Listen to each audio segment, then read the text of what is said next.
Excellent.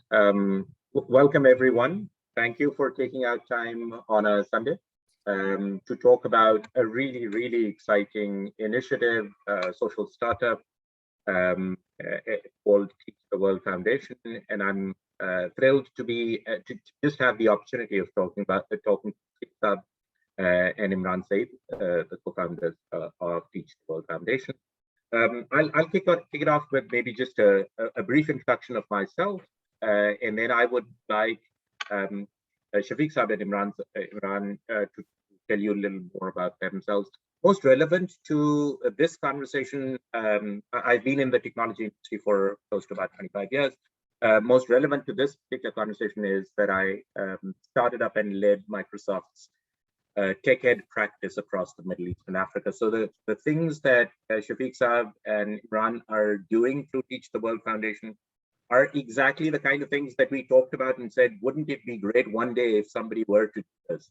And it's so exciting to see Teach the World Foundation doing exactly that. I've always believed that the startup is exciting, but there's always a story behind that with the founder. So with that in mind, I would love to give both Shafiq Saab and Imran an opportunity in their own words to tell you their life stories of what they've accomplished and what prompted them or what interested them in this space and then prompted them to start Teach the World Foundation. Shafiq Saab, please tell us a little more about yourself and your journey to the world. All right. So Rizwan, first, thank you very much for hosting it. Ali, thank you again for being the organizer of this. And I thank you all at Park Launch to be here today. So I really, really appreciate your being interested in our mission, because at the end of the day, we believe in it and we'd love to have more people be interested. In my situation, how did I get into this? I was in corporate America, running digital for Marriott. We were doing very, very well.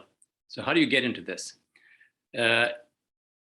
Life is, I find, is always a matter of serendipity. Somehow the other things happen and they shape the direction of your life. In my case, that happened as well. In fact, the reason I began to be interested in education was largely from seeing the situation in Pakistan. We'd started a family foundation about 11, 12 years ago, trying to educate our servants' kids, the drivers' kids, the peons' kids, the cooks' kids, and so on. And while we felt very good about doing that, and we're now at about 110 to 115 kids that we're supporting, the big thing that it told us was, hey, whatever we're doing, however happy we were about it, was just a drop in the ocean of Pakistan's educational situation. So at that point, I began to think about what the hell can I do? I didn't have a solution. And again, serendipitously, at an open event, I ran into Imran Sayeed, whom I had never met before. And I was making a presentation on digital transformation and its implications, in my case, primarily from the corporate point of view. But Imran and I connected.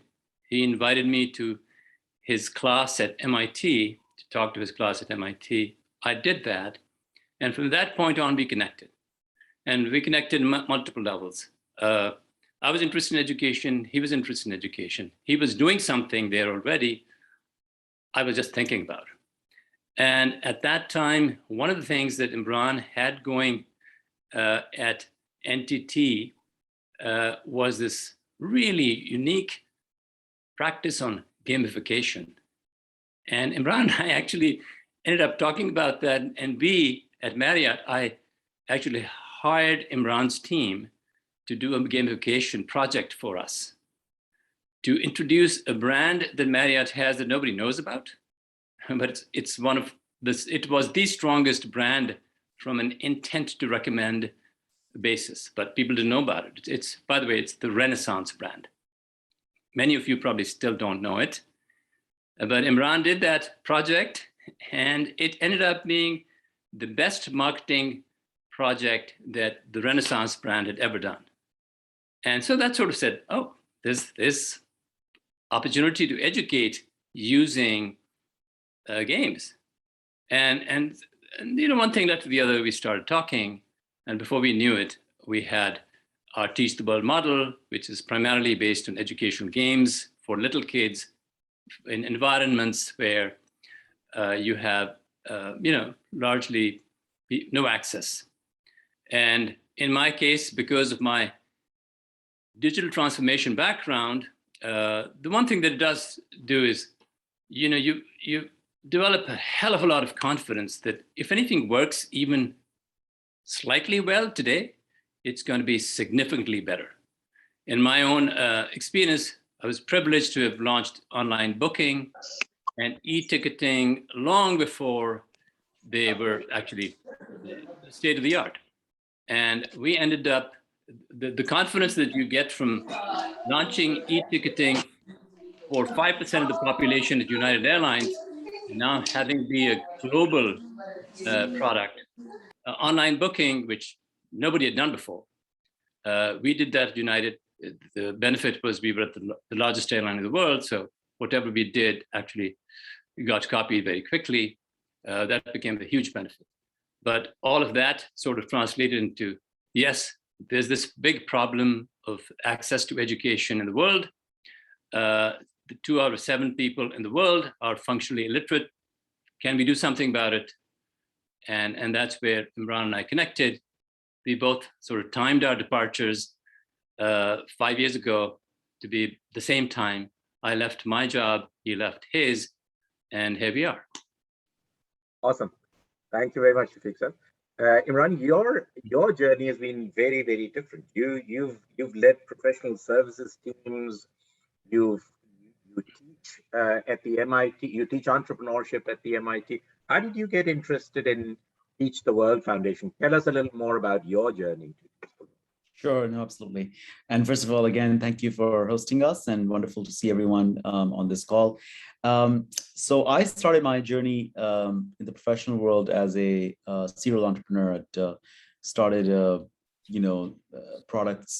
software product company, taken public, started a digital consulting company, and then sort of sold that and whatnot. And then I joined the faculty at Sloan School of Management at MIT a little bit more than 15 years ago, and was really doing research and teaching in 4 different areas. Disruptive technologies and new business models was one. The second one was corporate innovation, and the third is the future of learning, which is obviously most relevant over here. And then the fourth I've just actually developing right now, which is scaling companies to $100 million plus in revenue. But the third one, which is the future of learning, was something that I was really interested in because while tech and digital was disrupting every industry, education by and large was still the same as it had been, for the last 200 years. And there's a really interesting cartoon that we like to bring up at MIT when we talk about edtech, which is there's a little painting from 1260 of a monk teaching some of his disciples, and the monk is standing at the front of the podium, and then you have the disciples sitting in a classroom-like setting. And, you actually in the painting you see one of them sort of dozing off, and you pretty much fast forward 800 years, the world looks completely different, but we're still teaching in the exact same way. And that's where we wanted to see that there was a better way of doing it. So, I'd started, as Shafiq was mentioned, I started this initiative called iGame, which stood for Institute for Game Accelerated Multidisciplinary Education at MIT back in 2013. To look at the concept of games in education. Myself and another friend of mine, Noreen, had started this. Unfortunately, we did a conference which was about 150 people from around the world. We had VCs, startups, thought leaders, academics, all interested in the space. The one thing we didn't have is teachers and superintendents. We invited them, and we got incredible pushback. I mean, they're just, they felt for some reason really threatened by this, so they didn't come. So then Shafiq and I started talking, as he mentioned, we met, and we decided the best place, it was his idea. He said, why don't we focus on outside of the US and really focus on out of school children, right? There's several 100 million out of school children in the world, because then that's not a threat to teachers. And in fact, we're expanding the pool of literate people. So I thought that was a great idea. You know, that's how we ended up doing this together. So that's a little bit of my background. Awesome. Thank you. So now we know a little bit more about both of you. And we'd love to know more about Teach the World Foundation. What is the organization set out to do? What have the results been so far? And why you're excited about what's coming next? And I'll hand over to you, Shafiq, however you want to answer that question. Okay, so I'm going to ask you all to indulge me as I walk you through a few slides, and then we'll actually have you see a video that demonstrates better than anything we can do what we actually do. So let me do that. Okay, hang on one second. Just let me share the screen. I think you've done that. That's good. Can you see the screen? Yes, Shafiq, we can. Good. So let's get it to.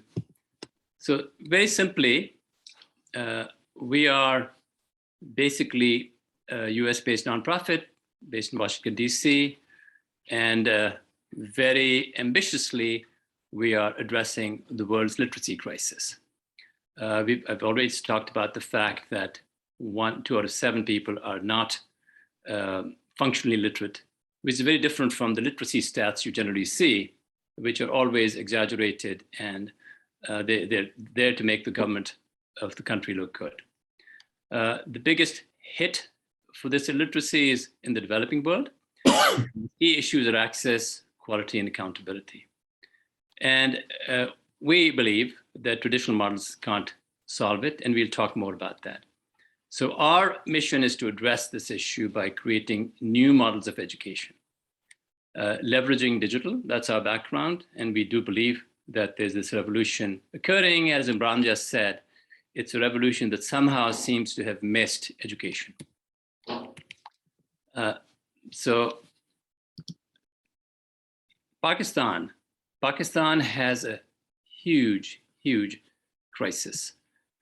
In fact, this is a situation where we have an access issue, 22 million children out of school. This number is going to become at least 30, possibly 50 million, 40 million by the end of this coming decade, or this decade. Sadly, this out of school issue that's talked about a lot is masking an even bigger issue. And that is that 50+%, and this is frankly an understated number just because politically, whoever did the report had to report a lower number. 50% of 6th graders fail at the 2nd grade level. So which essentially means, you're in really, really terrible shape, even in school. And then the accountability issue is, unbelievable. It's hard to believe some of the numbers you get. Just quote them for one province in Pakistan, the province of Sindh. 15% of the schools are ghost schools.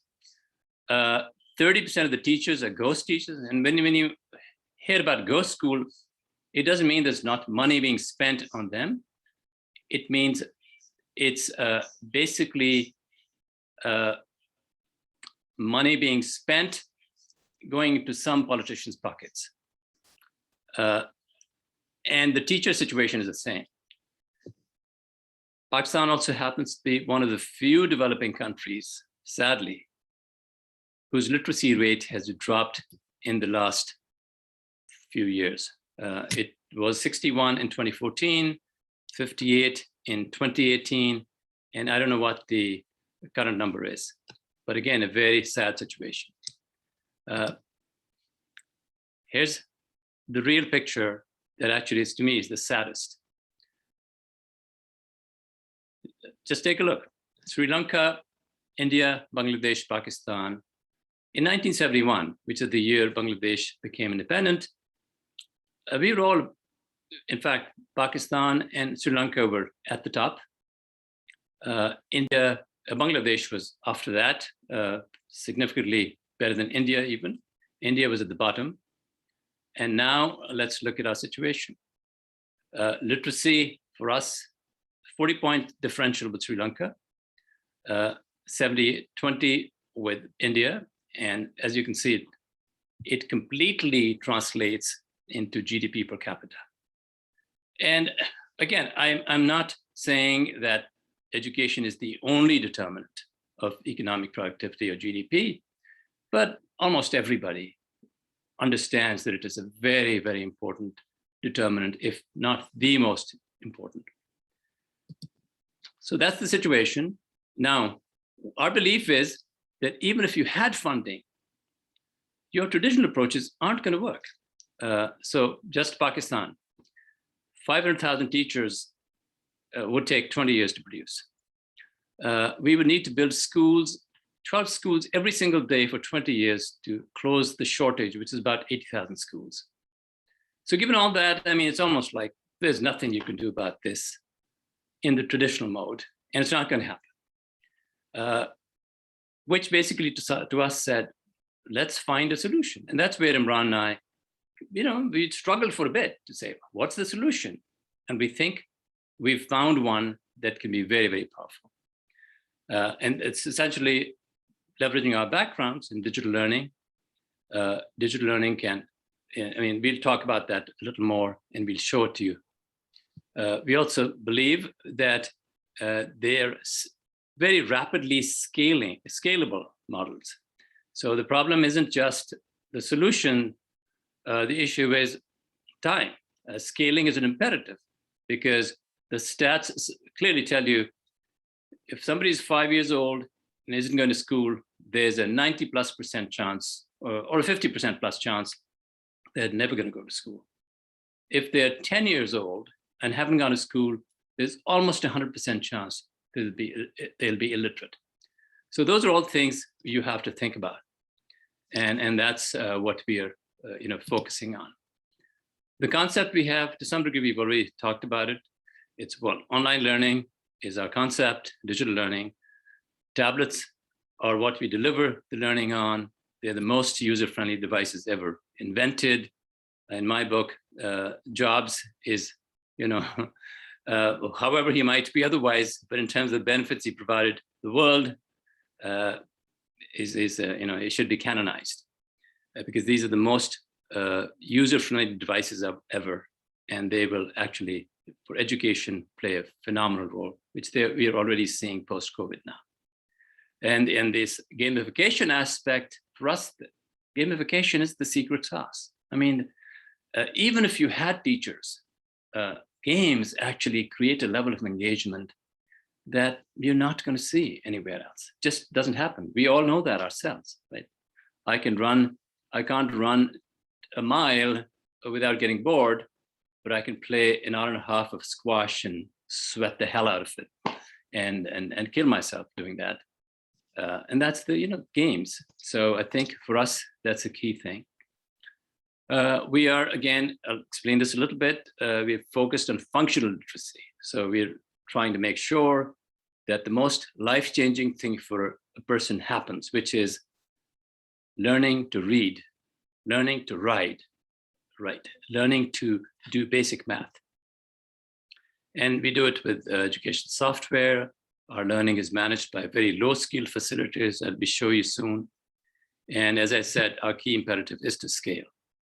One of the key parts of our model is that we constantly measure learning gains because it's critical at this early stage of this game that we are able to prove that there are learning gains. Now, I think I can talk about this for an hour and you're not going to get it as well as you would if I showed you what we do. So what I'm going to do is just show you a video, and hopefully that will come across the right way. I'll stop sharing for a second, indulge me, and I'll have to cue it up and start. All right.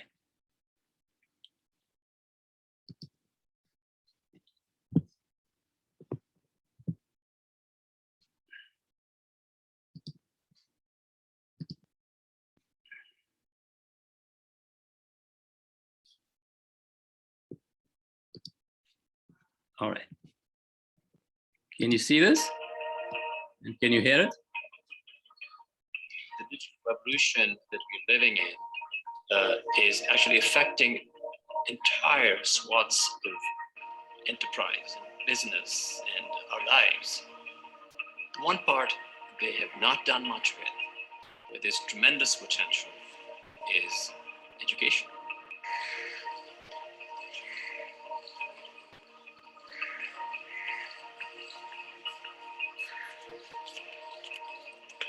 Teach the World is a radically new and creative approach to literacy for kids in the developing world, harnessing the power of new technologies.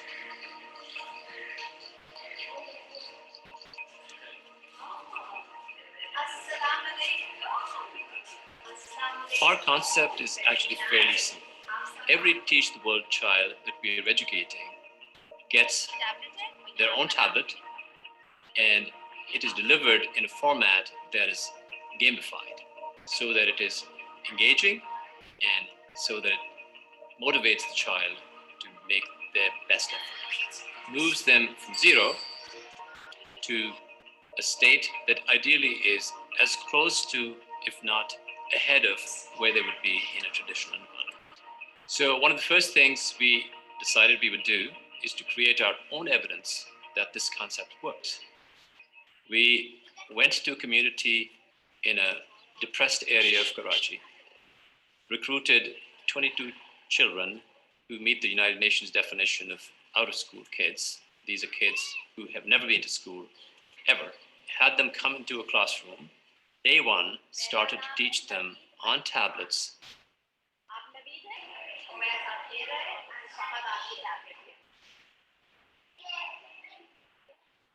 So when these children came, letters of the alphabet, numbers, colors, everything was new to them. They were not familiar with anything. See, and hence their interest, because they were just trotting on such a new terrain. They were mesmerized by what they were learning. One of the little girls we had is a girl called Iram. When we did her pretest, she, in some ways, flunked completely, but in another way, she passed the test royally because we wanted to get kids who knew nothing. Her refrain to every question we had was "Pata nahi," don't, which means don't know.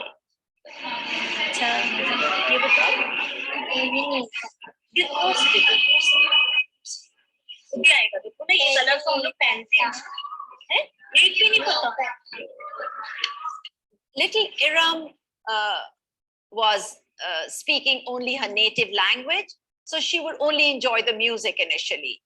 It took her, I would say, more than 6 weeks, Iram, to show progress. But after 6 weeks, it was like magic.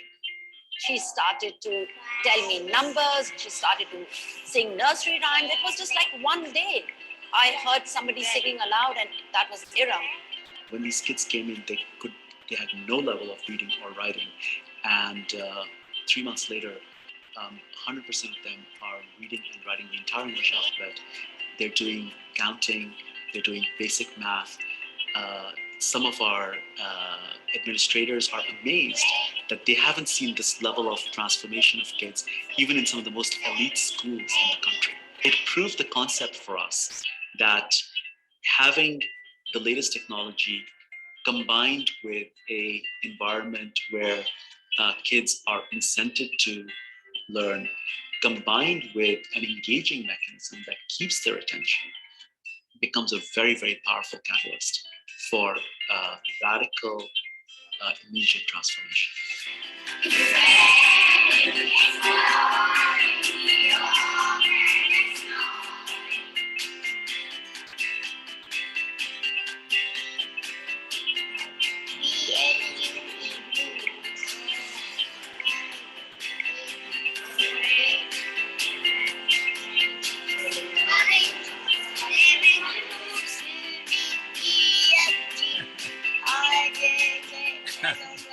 These 3 months of work after the POC, I feel I've observed that this technology is a breakthrough in providing education for children who are struggling.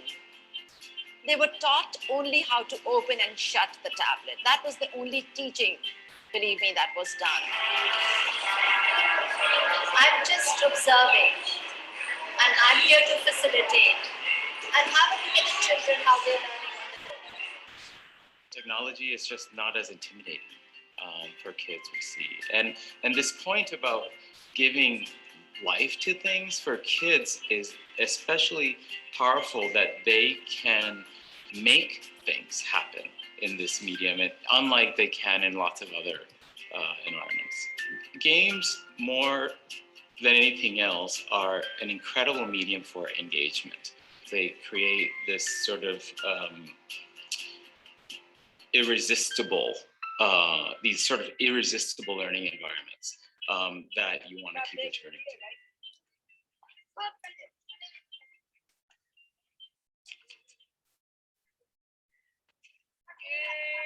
Sadiq was clueless about colors or numbers or names of animals. When he came, he started working on the tablets, and once he was confident that he's picked up the basic, there was no stopping him. 5th week or the 6th week, I discovered that he was calculating in negative numbers, like -3 -2 equals -5. I mean, I was simply amazed. He has not stopped. He started doing crossword puzzles, a lot. He has covered a lot of ground.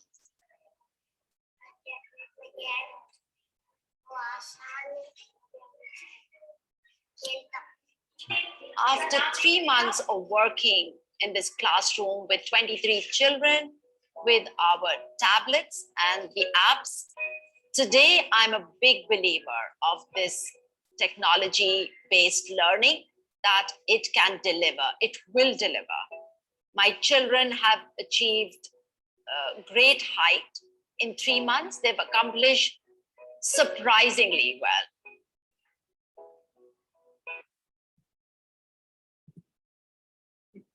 Good. So hopefully that gave you an idea of what we do. And as you can probably see, that little girl was actually writing more clearly than I can write. And this is all from actually 90 days of, working on the apps. And so a couple of things. I'm sure everybody's asking for results. So at the end of this, we said, all right, what are the results of this? And we had hired Nielsen to do the evaluations. So they created a control group. You could see that this was being done in a school. We had taken a room in the afternoon when the school was closed.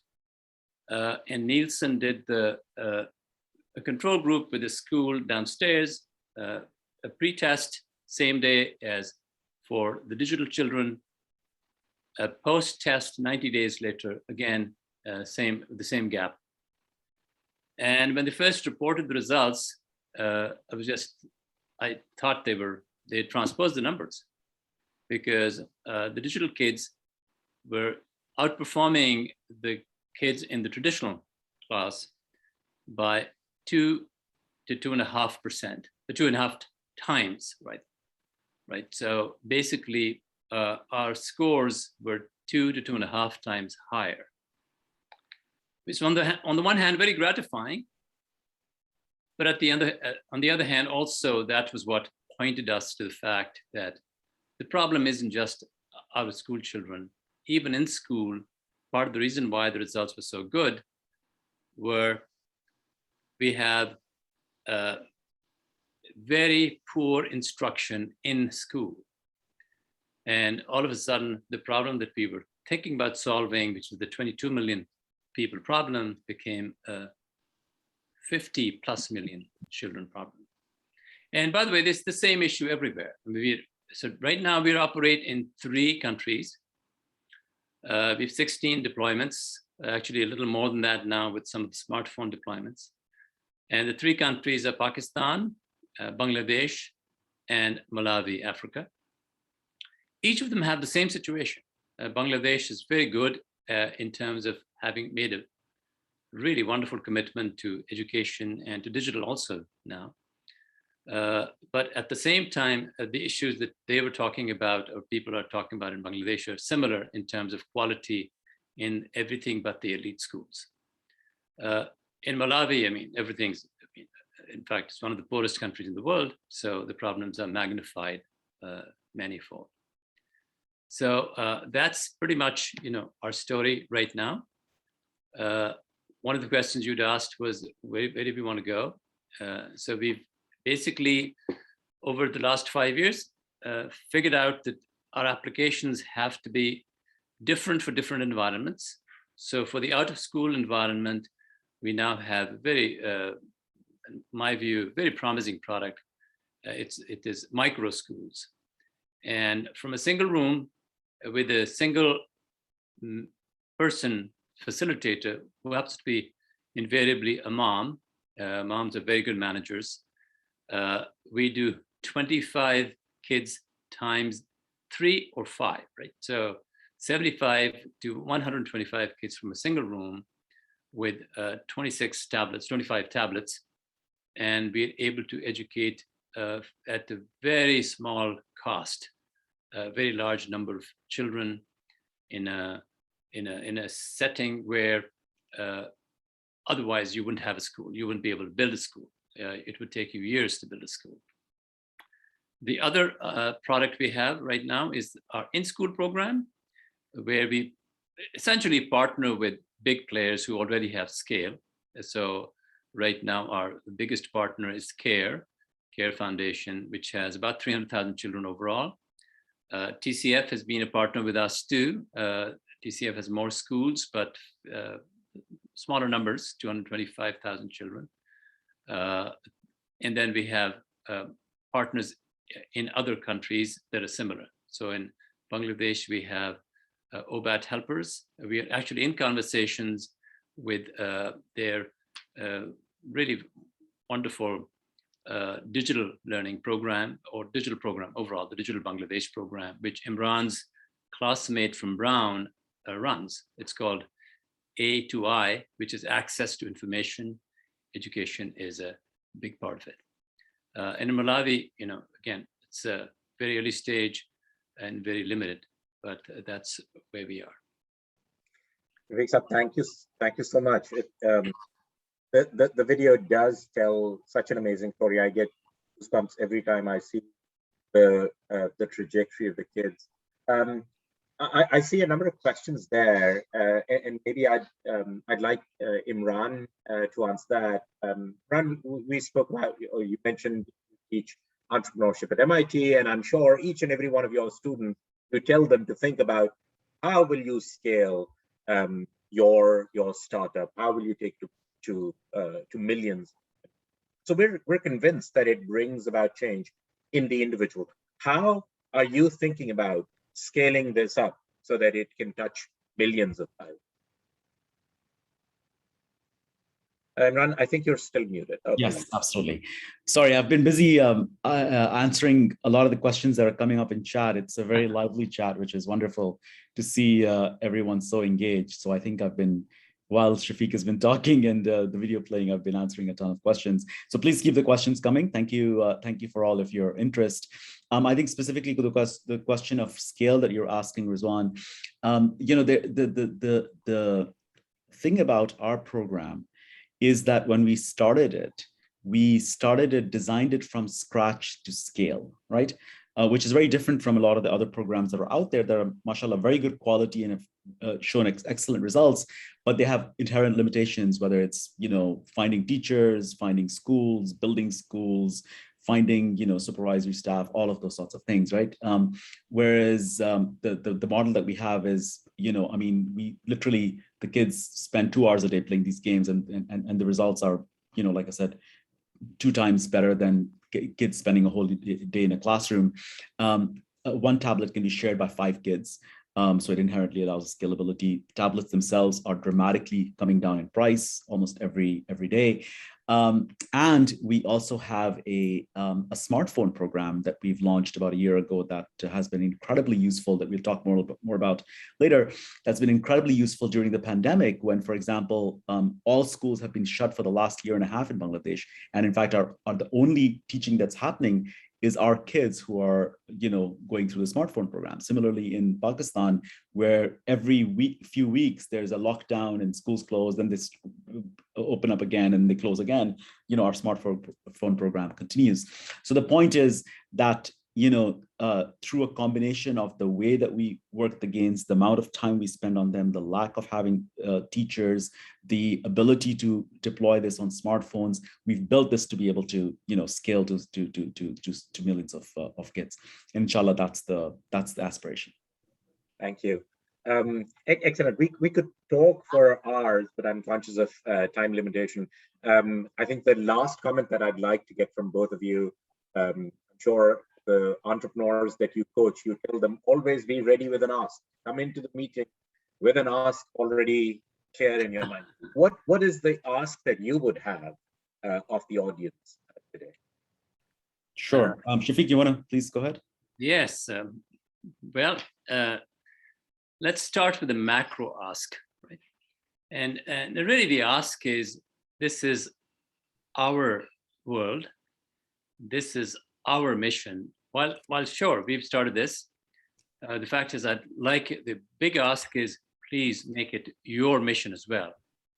The reason why you're all on this call is because you're interested in the subject, and this is a social impact subject. So in my view, I would like you to be a friend of the mission in any one of multiple forms. If all you can do is pray for us, please pray for us. If you can actually join us, and we've seen that. In fact, you saw Robert Torres on it. We talked to Robert originally only about, working with us. Helping us, being on our board. We said, I want to join you. And he joined us, and he was with us for the initial 2 years when we launched. In between, we've people donating, we've people contributing, we've people opening doors, people creating a network, people giving us advice, people pointing to players that we should be talking to. So my really big ask is, please become a friend of this mission. And this is a mission that, frankly, it's not confined to Pakistan. Sure, Pakistan, this is Pak launch. So I think Pakistan is one of the biggest opportunities for us to make a difference. But frankly, Bangladesh has got its own issues that it's trying to solve. Should we help? Absolutely. Should we help the rest of the world? Absolutely. And right now, the good thing is that we've actually made a very good start. And I would say that, yes, be our friend. And to the extent you have interest in knowing more, I would be more than happy to actually connect with anybody who has a greater interest and tell you more about what we do, how we do it, and hopefully get you on board in any manner that you choose. Yeah, I want to add to that specifically. So obviously, everything that Shafiq said in terms of, being a friend of the mission, which is wonderful. Specifically right now, we also need some technical help. So if you or some of your folks, know how to do mobile coding or app development or graphics or things like that, we're launching some new initiatives that do require that help. And if you have some time to give, we would love to take advantage of that. So please do contact us. Awesome. Thank you very much. I think that takes us to the end of the structured conversation. I know we've already answered, and you've already answered a number of questions. I saw a couple of questions that maybe people would still be more interested in going a little bit deeper.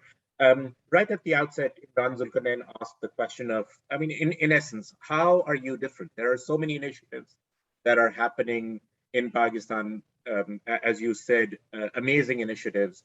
How would you characterize your initiative being different, and not only what you do, but how you drive results?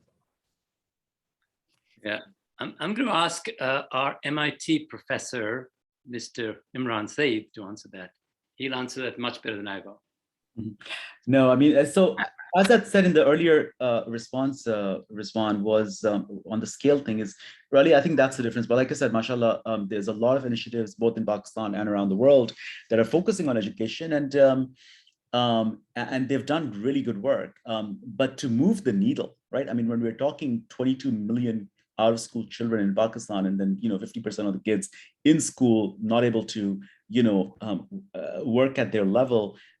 You need a different approach, and that's really what we're talking about, right? We are, harnessing the power of technology, and that's what I started with my intro. Is we need to change the way we educate, right? We cannot have it be tied to a time, right? Which is what happens in a traditional school. You go from X hours to X hours.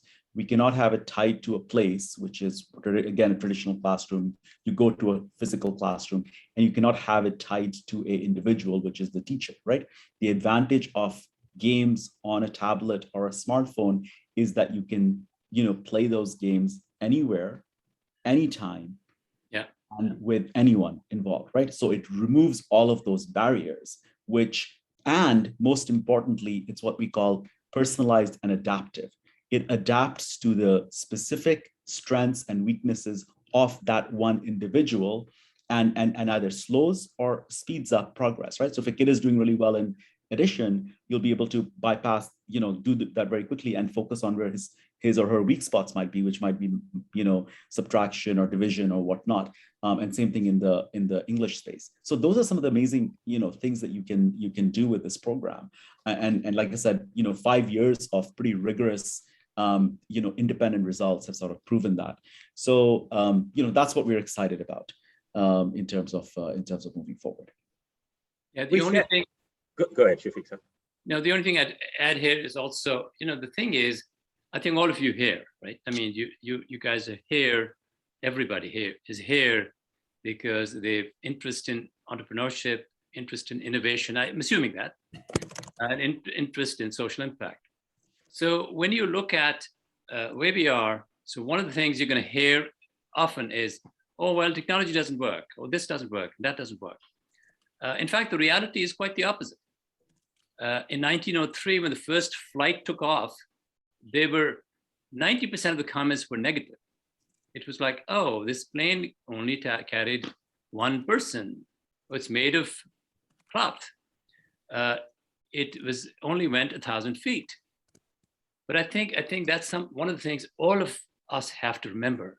So if you've got a result that's X today, and it seems that X is forward progress, it's going to be X times potentially 5, 50, 5,000, right? We're seeing that. And we're all, at least I assume that the generation here on this call is all a generation that's seen the benefits of technology. The other thing that I would want to point out is, you've also always got to look at the essence of something. So the essence of learning is engagement. If you can't engage somebody well, they're not going to learn. And the problem is that even at the highest levels, people don't get that. So we spent $50 million last year in Pakistan on broadcast TV. There are 100 channels in Pakistan now, broadcasting education lessons or something like that. Well, there's zero engagement. That's like giving a drop of water every mile there is. It's not gonna, engagement through these mechanisms, if you create the right level of engagement, you will have a lot of learning. And I think we've got to understand that and not invest in the wrong kinds of things and not allow that investment to happen. So I think this is all a group of thought leaders, and I think understanding what the Shafiq, one question that's come up in chat, perhaps you want to address, is costs, right? People want to know what is the cost for, educating a child, etc. I know you have those stats, so if you want to share those. Yeah. So basically, and again, the costs are a moving target. The only great thing about that moving target is that it's moving in the right direction. So the costs are right now in the range of, depending upon which model we go with, in school, micro schools, the range between $40 and $60 per child at various levels of scale. So if we got to the scale that we are shooting for, and by the way, our 5-year plan, we just finished a couple of months ago, seeks to be you want to say that's $40 to $60 per child per year? Per child per year, yes. It's $40 to $60 per child per year. And let's say even at 60, that's half what you would have almost anywhere. So I think from a cost perspective, and let me also give you an illustration for our micro school. So our micro school, where we basically ask for commitments that are for 5 years, because you're starting something, you want to make sure you've got this whole class becoming functional literate, is roughly $11,000 a year for a school that will educate 125 children. So again, the range is wide, depending upon where you operate, but it's actually very, very cost effective. Thank you, Shafiq sir. Imran, I'd like to pick up on one of the points that you made around, we understand the promise of technology in education. People who've been around this field remember an initiative that came out of MIT a couple of years back with Nicholas Negroponte and the one laptop per child. There was similar. There was a lot of excitement, and obviously at that point, I remember I was working across Africa, and a number of African countries sort of bought into that idea and went ahead with that. And maybe one of the questions that is worth asking is, what have we learned along the way that would ensure that this project would work, whereas things like one laptop per child didn't work? Yeah, I know that's a great question, and we often get asked about that. Well, what about one laptop per child? And look, I mean, the concept of one laptop per child was excellent. The challenge was several-fold, and actually we can talk more about that. But one is, they kind of started with a big bang, $100 million, dollars all at once, and these things are best started, in small efforts, proving those out, and then building on top of those. That's just basic management skills versus big bang approaches, right? That has nothing to do with technology. But on the other side, on the technology side, I mean, again, neither the technology nor the software was available at that time, which allowed you to do these sorts of things, right? When we started this, 15 years later, 20 years later, there's far more games available. The tablets, as Shafiq said, are a lot more accessible and cheaper. Smartphones are becoming ubiquitous, even in Pakistan. So the technology has advanced far, far more. And it's like saying, well, the Newton didn't work, so why launch the smartphone? Well, it was a totally different time, and that's because of that those things really exploded, and the Newton failed, right? So that's really the thing. What we have done is all of these things build on each other, right? So what the industry has been able to do is build on the learnings of what happened with one laptop per child to improve the state of edtech going forward. Excellent. I'll abuse my moderator privileges one more last time. If you don't mind, I want to add something to this, right? Sure. Because there's a story to one laptop child. So I was at Marriott. We were running Marriott.com, which is the largest site in travel for any single brand. And so we were maniacally focused on user interface, and also we were always launching things, right? So So my team would have a brown bag every month where we look at people outside of travel to and evaluate what big things were happening. So in fact, one laptop per child came up to one of our brown bags, and we looked at it, and we were very impressed. Negroponte, MIT, so on, and but the team concluded very quickly that it was going to fail, and the reason we failed, partly Imran's explained them already.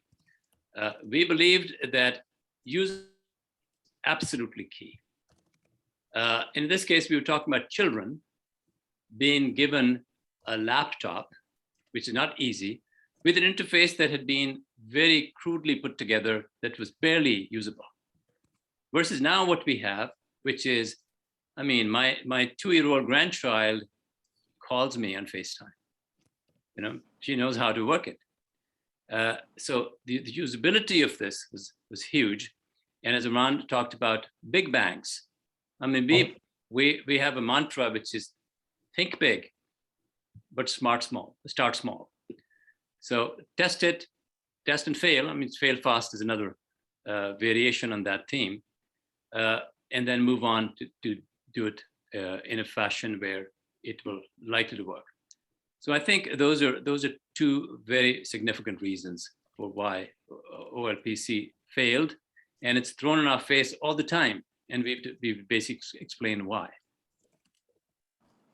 Excellent. So maybe what we should do, I'll just throw out a very quick question to Imran. Imran, how do we think about scaling this to millions of kids when tablets are expensive to procure and difficult to maintain? That was one of the things that was the lessons that people were talking about from OLPC. How do we think about that in this context? Yeah, so there's one is obviously, tablets are now coming down in price every day.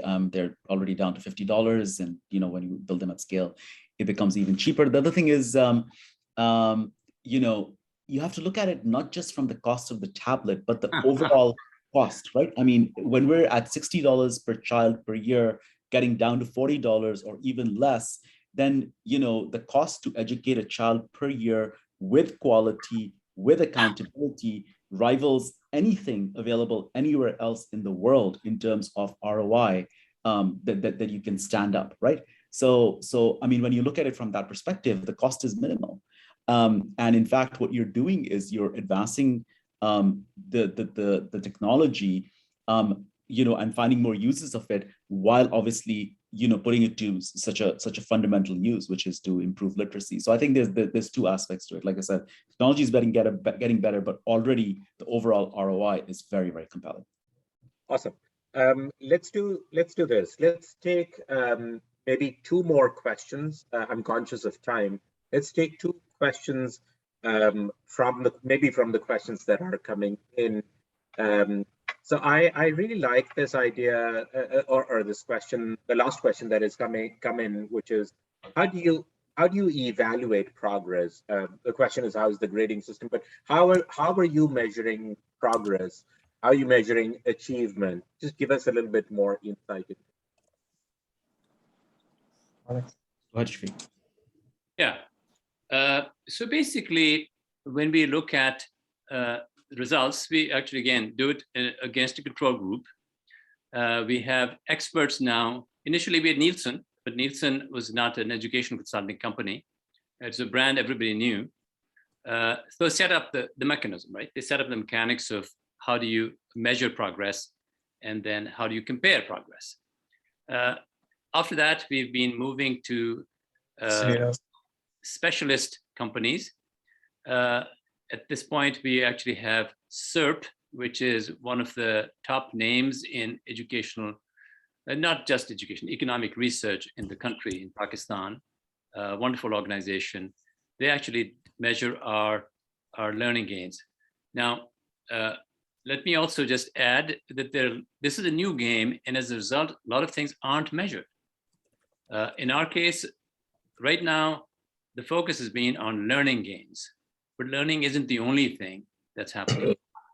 There are all kinds of other benefits children are getting from an introduction to technology at a very, very early stage, which we all know matters a lot because our own kids can run circles around us in terms of how to deal with technology.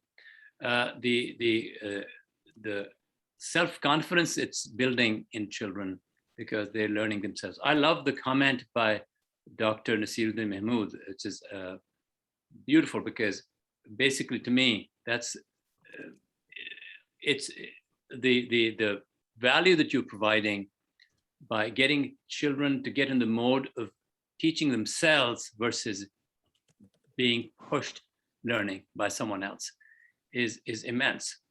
So I'm not saying that in fact, I am saying that we're not measuring all the benefits that we could get. That is something that my team has a task to do. And right now, the main thing we're measuring is learning gains in the fairly standard way. You test a kid in 3rd grade or 4th grade or 5th grade. Excellent. Thank you very much. Imran, I think you've unmuted yourself to ask a question. Imran Sayeed. If you have, go ahead. We'll treat that as the last question. Or maybe not. So let's see if there are any questions in chat that are pressing. Otherwise, okay, I'll tell you what. Let's wait for 15 seconds more to see if there are any other questions coming in. Otherwise, I'm conscious of time, and yeah, looks like most of the questions have been answered. I'm very conscious of time. Thank you everyone for taking out the time for this session. Obviously, thank you very much, Shafiq Saab, Imran Sayeed, for taking out the time for this session. The feedback that I'm getting on chat as well as my WhatsApp says that people have really been energized and excited by what you've talked about, by the vision behind this. Imran, you've been kind enough to offer to field a lot of the requests or questions of how people can get involved. Otherwise, also, if people want to reach out to me, I'm more than happy to connect you with Shafiq Saab and Imran as both of them take the organization forward. The only thing left for me is once again to just thank you and wish you a wonderful rest of the weekend. Thank you, Rizwan and Ali and the whole Backlaunch team and everyone who participated and asked some wonderful questions. So really enjoyed the session, and inshallah look forward to connecting with many of you offline as well. Yeah, thank you. Same thing for me. Thank you, everyone, and be a friend of this mission. And I do want to say that doesn't mean being a friend of Just Teach the World. Be a friend of the mission to improve literacy in the world, no matter who's doing it. Thank you. Excellent. Thank you very much. Ali, one question to you is, there's a really rich conversation in the chat. Can we make sure that the chat is saved? And then we can share that if need be with people who participate.